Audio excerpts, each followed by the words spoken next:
I love that. I love being able to give something like a new life, right? Or like I love getting to be the new chapter for an item's life. Sometimes too I like to think like, oh, like they're real excited because they get to go to Queenie's house, like big deal.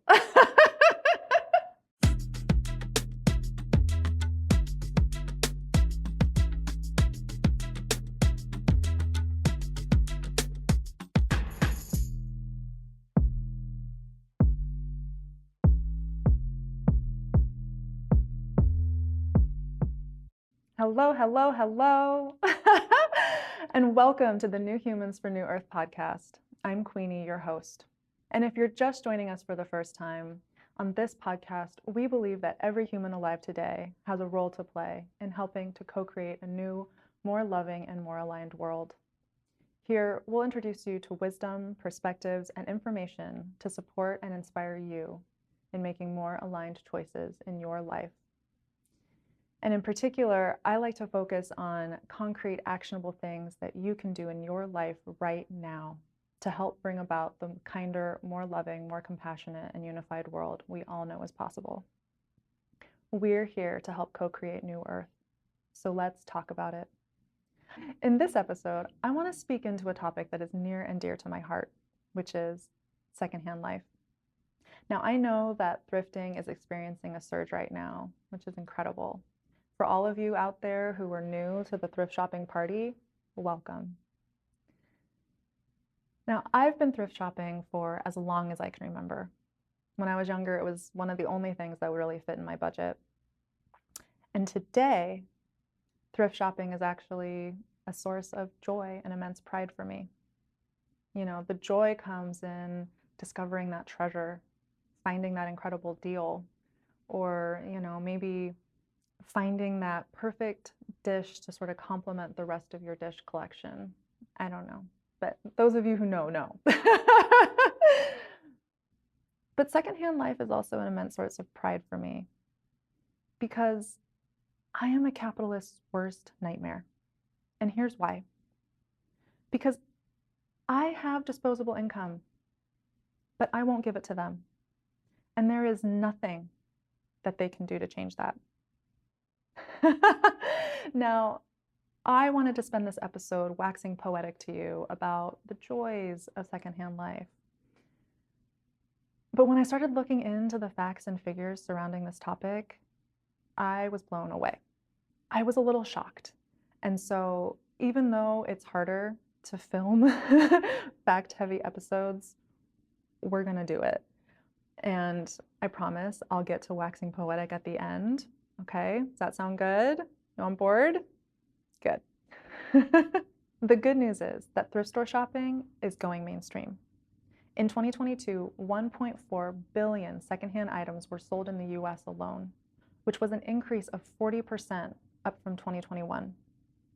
The US secondhand market is estimated to be worth $56 billion.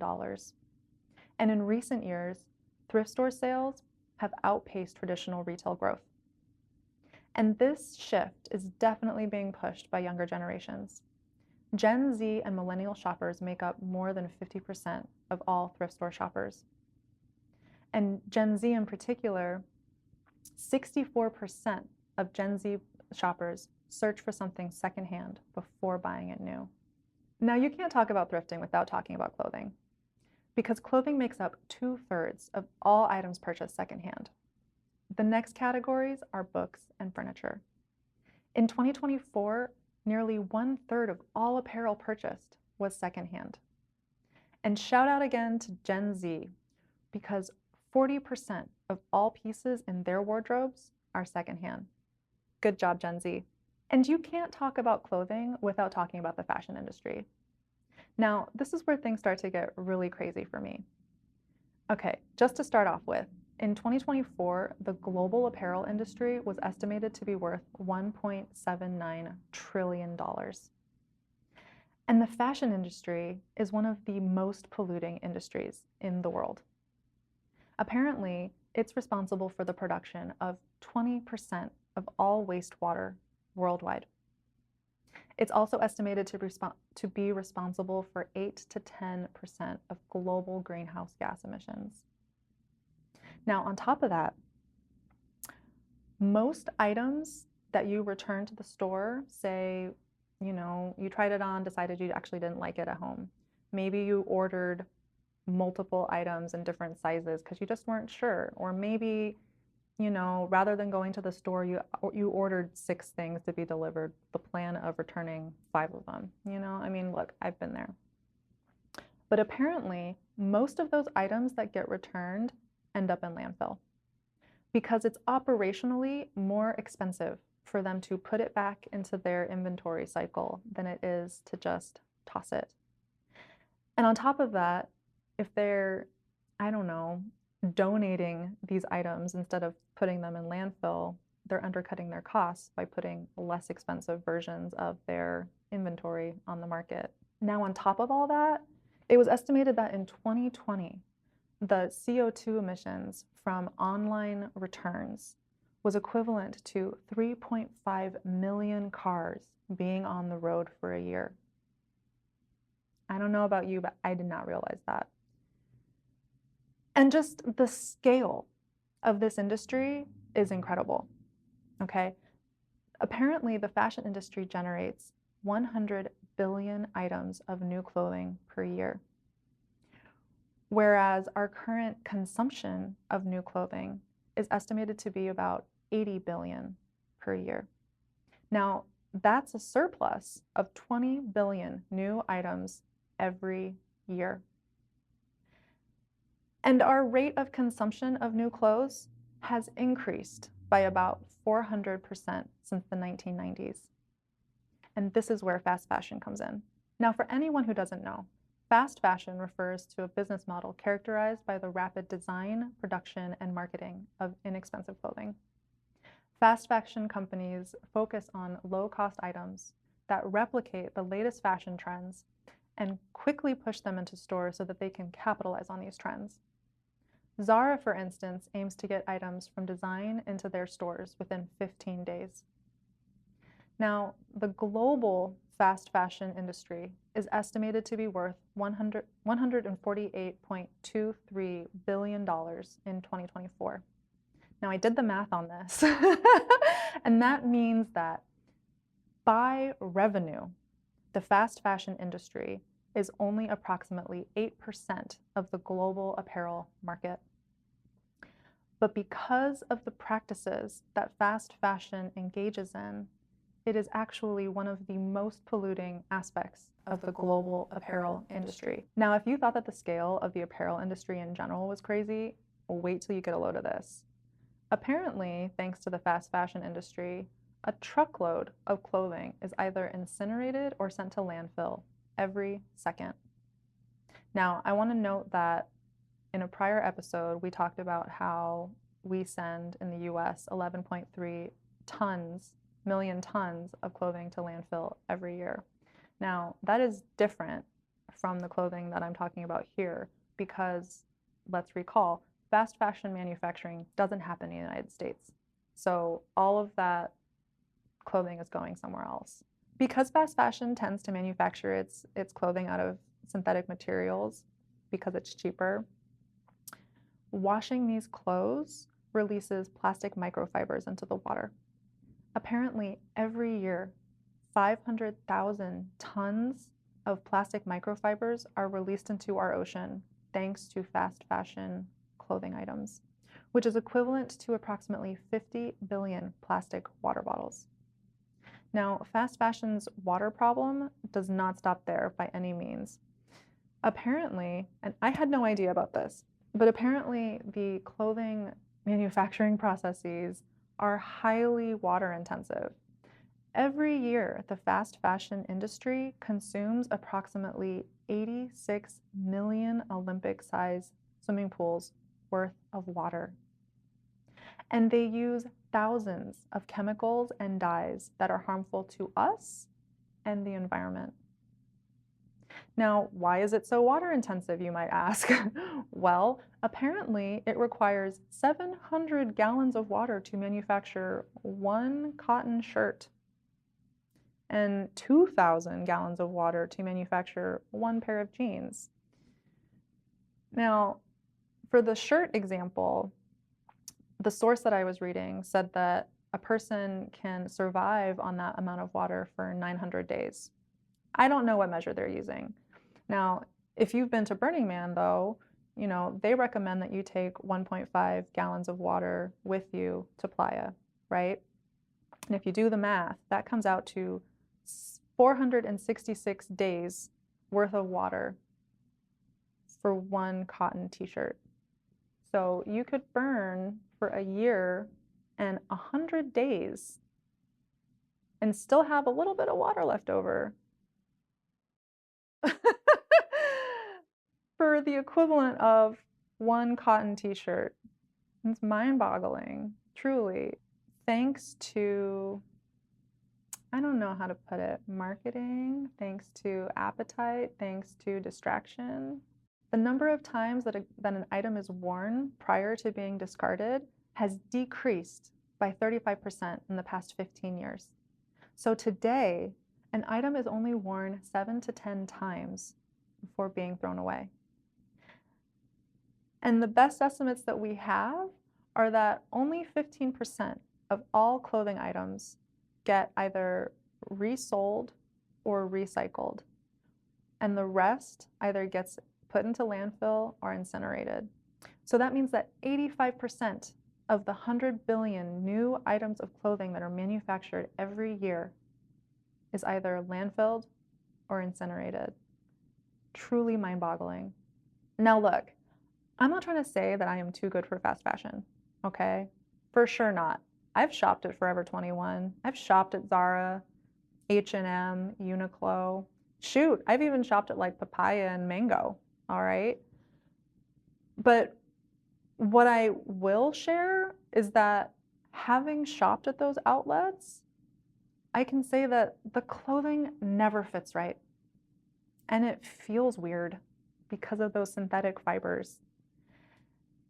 And it feels cheap, you know? And knowing now the cost, like the full picture of what led to those ill-fitting, bad-feeling, cheap-looking clothes, it's too much. The hidden cost of cheap, fast fashion is too much. Now, I don't know about you, but I need a little bit of a break after hearing all that. You know, the scale of what we get up to on this planet is incredible sometimes, right? And look, on some level, it makes sense, right? There's 8.2 billion of us on this planet. It makes sense that we would manufacture something in the billions of items of clothing, I guess.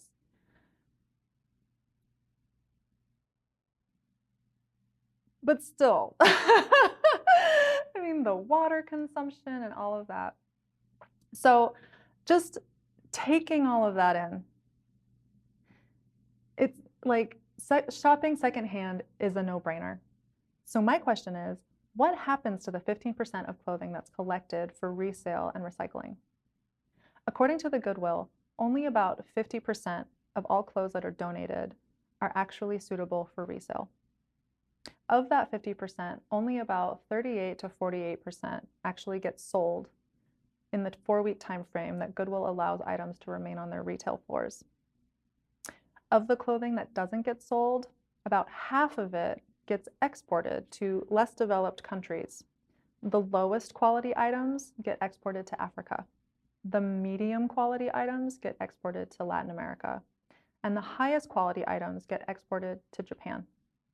Now, if you've ever traveled and you've noticed that it suddenly feels like you're living 20 years in the past, this is why. It's because our old clothing has been shipped to these other countries. Now, of the rest of the items that don't sell, the majority of them end up in landfill.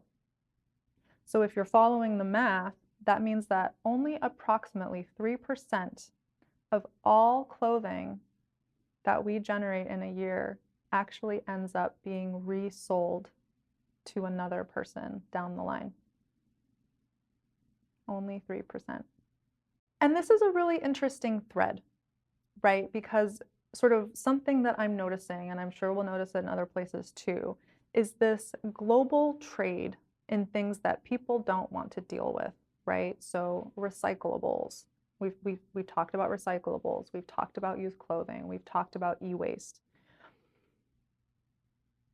And I want, something that's kind of emerging for me is that a lot of the practices that we do around shipping stuff around this planet only make sense from an economic perspective, right? Because what I'm reading and what I'm understanding, what this practice does is that it actually disrupts and undermines other countries' local apparel industries because we're flooding the market with underpriced items.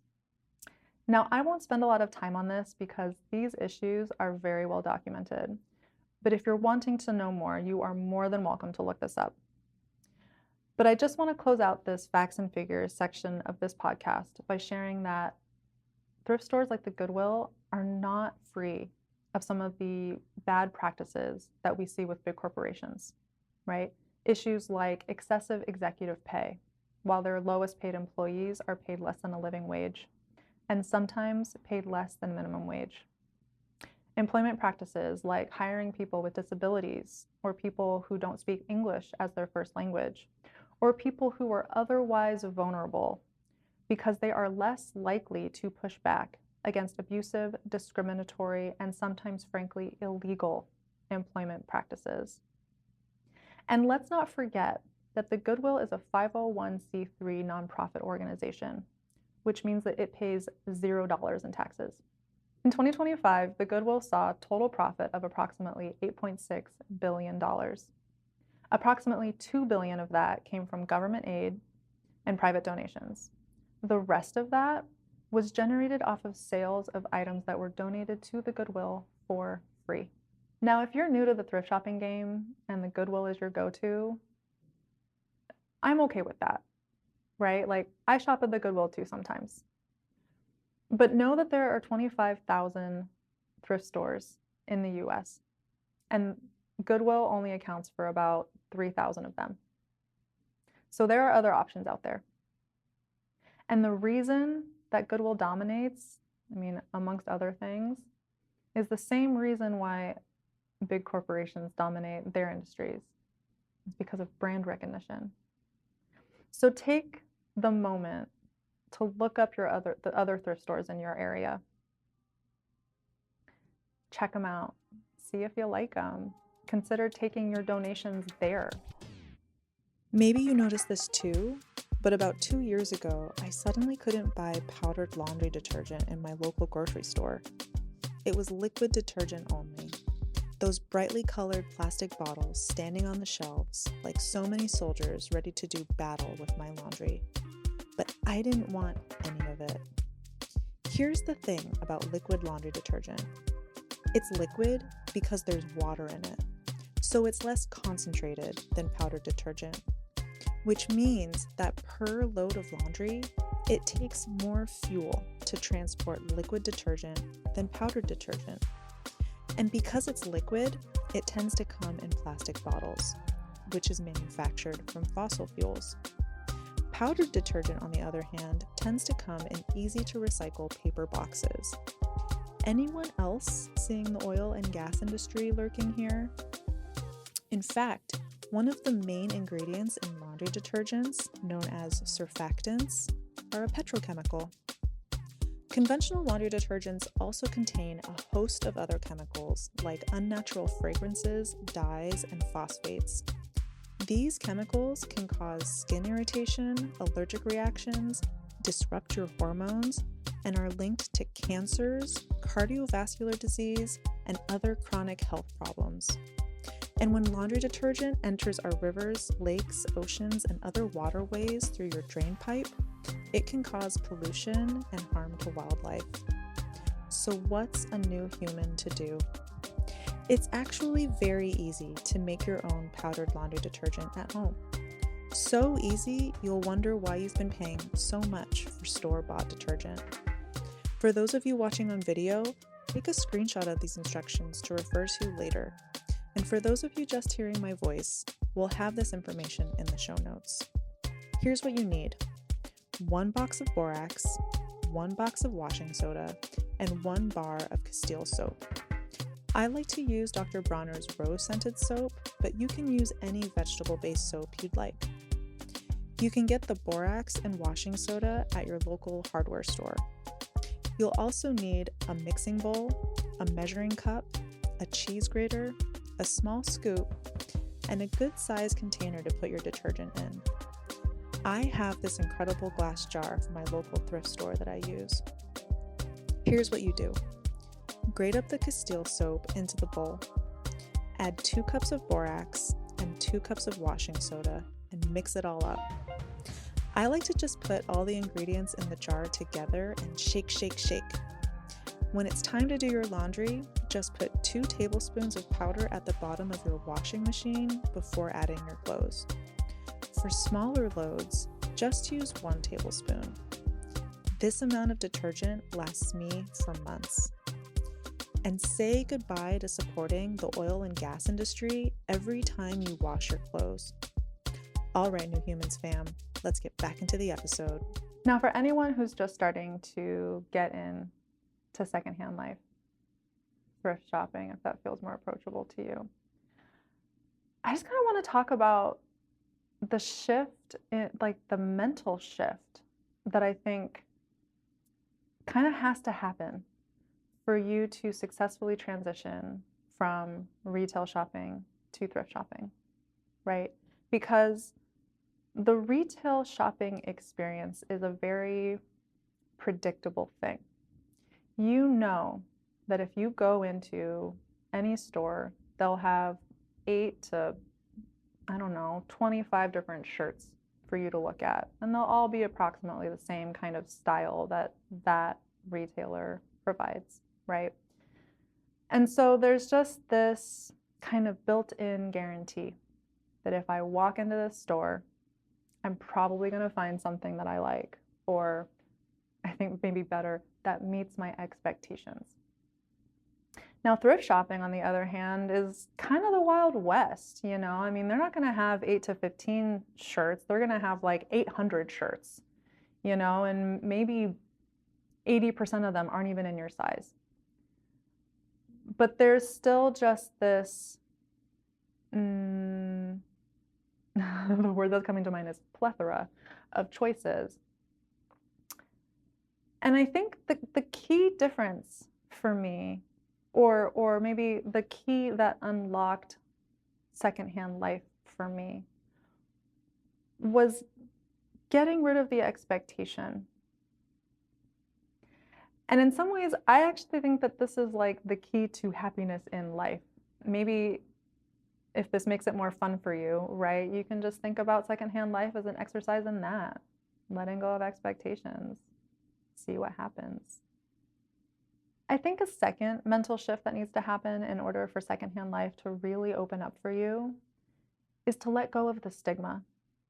Now, I know that more and more people are thrifting right now, and I think largely it's thanks to inflation and the billionaire boycott, as well as environmental considerations, right?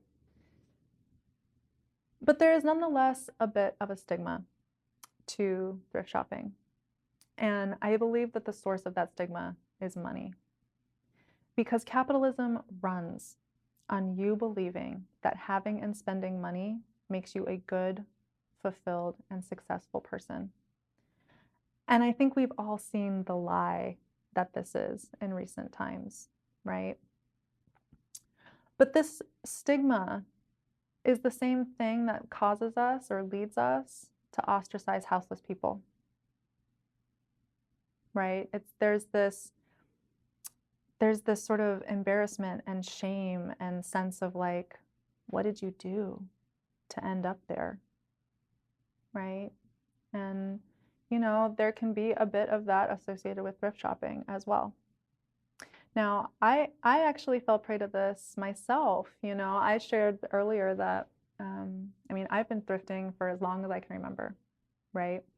But when I finally entered the workforce and I finally started to have money, I truly, I was like, I'm done. It's all retail for me here on out, right? And I did that for a bit. And for a while, there was part of me that felt like, man, I really made it. Glad to be a grown up. But eventually, I started to feel like a fucking fool. Because, I mean, just like with cars, right? Like the second you leave the store with your item or whatever, it loses basically all of its value. Okay. And I also knew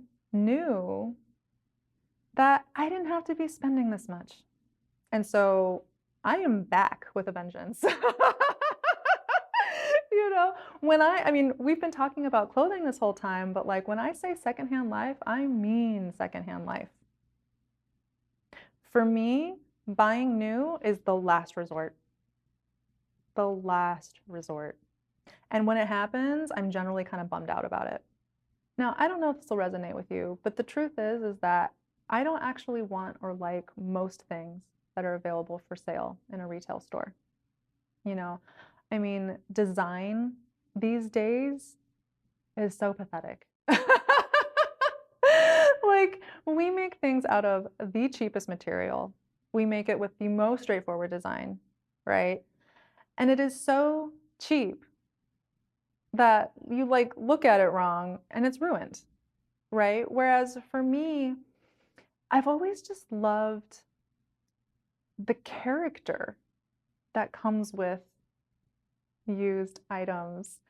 And maybe that sounds silly, but and then, this might get a little woo for you, but like for me, I like it when stuff has a bit of a history, a bit of a personality. I mean, I'm not talking like broken noses or whatever, but I don't know. I mean, I believe that all things, even things that we wouldn't consider animate, right? I mean, they're all manifestations of consciousness, right? And so so as like the longer that they've like existed as that manifestation, the more history they have, the more personality. And I love that. I love being able to give something like a new life, right? Or like I love getting to be the new chapter for an item's life. Sometimes too, I like to think like, oh, like they're real excited because they get to go to Queenie's house, like big deal. uh, but then the other aspect of this is just that like the stuff that's available for retail anymore freaking sucks. Fucking sucks. It's cheaply made, basically made to be broken because of course when it breaks they can sell you a new one, right? The design on stuff anymore is so boring. Like here's an example. I was recently shopping for a tea infuser because I'm working on switching over to loose leaf teas. And I looked at my various outlets and whatever and came across some new ones and they were all made out of like stamped metal and mesh. Often just the like spring-loaded one. They're like, here, it's a spoon, it opens. Put your leaves in here. But it was just so basic. But you go back a few decades and get into like the vintage ones, and suddenly you get filigree. You get floral designs, and you get something that actually makes you excited to make your cup of tea. So I ended up with this vintage brass infuser that has these like filigree, they're sort of crowns on either side to keep it from falling into the cup. And I swear to you, I feel just a little extra royal anytime I use this thing, right? And like, that's what I'm buying, right? It's that a product that actually makes me excited So, you know, I can either buy something used at a bargain that's going to make me feel good and also is better for the environment, or I can spend more on something that I'm going to throw away in less than a year, and I'm a fucking fool. That, it's obvious to me.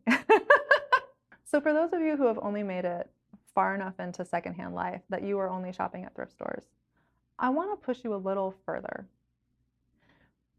because there's something about the thrift store that still is like very much buying into capitalism.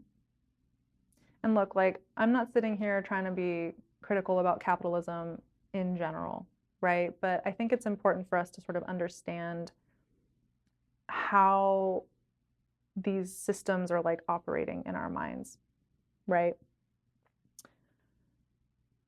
And the thing I want to point out about thrift stores is that we're still participating in this idea that capitalists should have control of all the usable, valuable things in our society.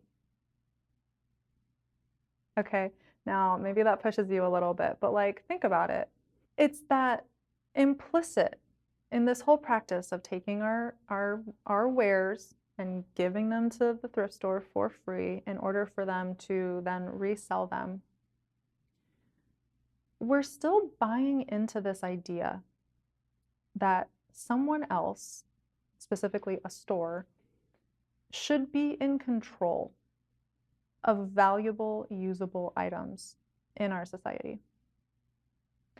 So much so that we are giving them away for free.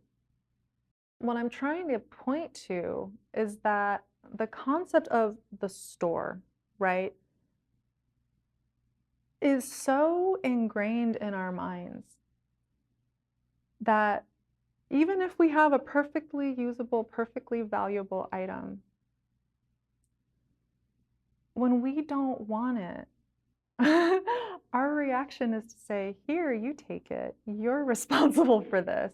As opposed, and I think maybe it's helpful to think about it on more of a collective scale, right? And I I'm a little nervous because I don't love the us versus them sort of language, right? Like, we're all part of the human family, but for purposes of this conversation, we just have to deal with it. So, we live in a world with manufactured scarcity. And what mediates that scarcity is money, right? And so what you have is you have a situation where individuals are purchasing items from companies. We now have, thank you to hyperconsumerism, an abundance of goods in our possession, in our collective possession. And oftentimes, what we do is we freely give them back to be put back into this system of manufactured scarcity. Now, you might be saying, Queenie, get over yourself. Like, it's a thrift store. They don't charge that much. Like, it's worth it for me to not have to deal with the process of trying to find someone to buy this thing and blah, blah, blah. I get it. It takes time. I totally get it. But then you have places like the Goodwill who okay, I kid you not, I went to the Goodwill this weekend. I tried on a coat. $30 they wanted for this coat. And on top of it, there was a used tissue in the pocket, right? The whole situation felt a little gross to me.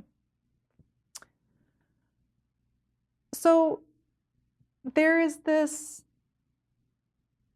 thing happening where we are freely giving useful items back into a manufactured scarcity situation.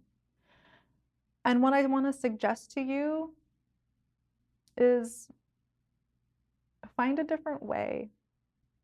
We do not have to cooperate with this idea And in fact, if we've already purchased these things from them, we shouldn't have to give it back to purchase it back again. I mean, we're basically just like renting stuff, right? And what we know from the Goodwill data is that actually a lot of that stuff is just getting thrown away. I think kind of what I'm wanting to press on is like, cut out the fucking middleman, you know? And look, I get it. If you don't have time to sell your own items and all of that, like donating makes a lot of sense, right? But there are other places to donate. For instance, homeless shelters are always needing functional, sometimes even professional, nice clothing, nice warm clothing for those like for the folks that they serve. I personally prefer to find places or opportunities to actually buy something directly from a person, right? So I'm still on Craigslist. It's one of my faves. I know that it's lost a lot of market share to Marketplace, and I mean, I will deal with Marketplace, but like, man, trying to coordinate with people on Marketplace is such a nightmare. If you know, you know. But I think the other thing that we need to start doing is to think outside the store, right? Think outside traditional transactions. So something that I've started to see pop up during COVID and that we see sort of in Portland more and more are these community sort of pantries or closets, right? Where, you know, this is like a free pile gone boutique. So, you know, some people with houses, right, will sort of open up part of their property that is like actually facing the sidewalk, right? And they will create a little display. Maybe there's a clothing hanger, clothing rack with some hangers, you know, maybe there's a little shelf that holds books. Maybe there's another shelf that holds toiletries or things like that, right? And it becomes this way of sharing resources freely amongst the community, right? And I just think that's so beautiful. You know, instead of going to the Goodwill or donating your things to a thrift store and putting it back into that manufactured scarcity situation, right? Find your local houseless shelter. The people that those shelters serve so need your clothing donations more than the people who are shopping at that thrift store, you know, or find some other local charity that takes used items, right? You want to call ahead or look on their website to sort of see what items they accept for donation, but that's something that I've been doing more and more lately, and honestly, I feel like my donations are going to some better good. You know, if you want to stick with the thrift store model, that's fine. You know, find a local independent thrift store. Find one that's really, truly using your donations to help other people, right? So one of my favorite ones here in Portland is called William Temple House, or as I like to say, Billy T's house. And they have a policy. I mean, they offer all kinds of services, but one of their policies is that if someone comes and is like, hey, I'm cold and I need a blanket or I need a coat or whatever, you know, and this is like a houseless person, for instance, they're like, great, here you go, you know, no questions asked. Something that I've gotten a little bit of a flavor of in my own life, and I just think is beautiful and just would love to see more of this, right, is like finding friends and community where you guys can actually just give each other stuff freely and for free, right? It's like, you know, the idea is like, oh, you know, I'm looking for something, you have it, you're not using it. And so the idea is like, here, I want you to have this because it will make your life easier in whatever way, right? And then, you know, the flip side is like, at some point, you may have something that you're not using that they need, right? And then it's just this mutual support between people, giving each other gifts and love because that's what people want to do.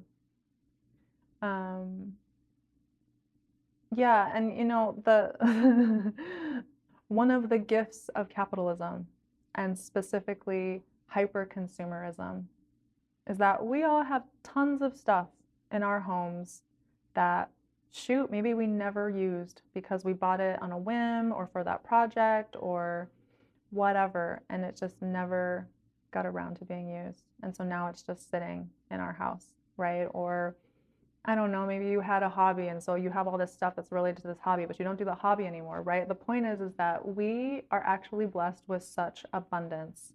The problem is just figuring out how to connect the people who want the things with the people who have the things, right? And so, yeah, the thrift store is a way to do that. But I think what I've been shown through the data and my own experience is that it's not the most efficient way. So that's all I'll leave you with. Thank you so much for joining me on this episode of the New Humans for New Earth podcast. If you found this episode to be inspirational, helpful, or informative, please share it with your friends, your partner, a family member, or anyone that you love. If you loved this episode, please leave a review. And please be sure to hit subscribe wherever you are listening to this podcast. This is how we grow the New Humans community and help inspire others to join us in co-creating New Earth. This world is what we make it. Thank you so much for being here, and I'll see you in the next episode.